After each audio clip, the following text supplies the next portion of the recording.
took the elevator from the cockpit to look at the middle of the boat, but I ended up down in the greasy, oily motor room. We came down the wet, muddy road track. It was raining.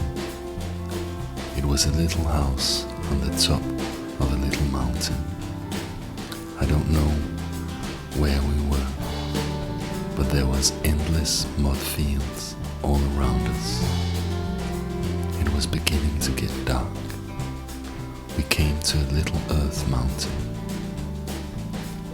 The road turned up towards the mountain. It ended by a little log cabin on the top. Outside the house, there was a lot of fir trees. We began to move our things into the house. I came into the living room with a couple of boxes, and I saw something moving by the TV. I went closer and saw that it was 3 or 4 little thin snakes twisting around the TV's legs. I looked around and saw that there were more of them crawling on the furniture and the floor. I had to watch my step. I called out for my friends. No reply. I had seen them for the last time. Now I was alone with the snakes. There came more snakes, and they grew bigger and bigger. There was hundreds and thousands of them. I ran out of the house. It was dark and the rain was pouring down. There were a lot of snakes outside too, but it was difficult to see them. I called out for my friends again, but no one answered. I looked down the hill and began to think. If the fields were full of snakes, how should I ever get away?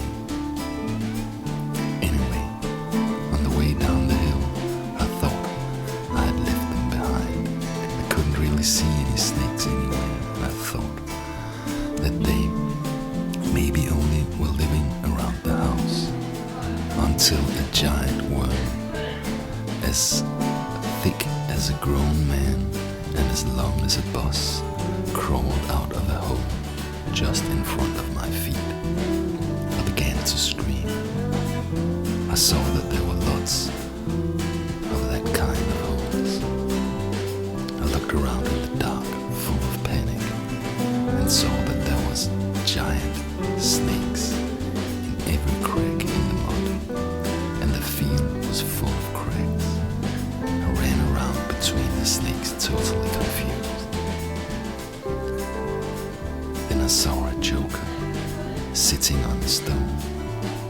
Let's get out of here. We found a cave beneath the needle trees, where our manager was selling out heroin to who knows who. The next day, we went out on the other side. We came out on a kind of prairie full of needle bushes and walked for 4 hours. We were just about to begin fighting when we saw the Spanish coast right below us. There were beautiful mountains and a kind of town. We stared at the blue sea.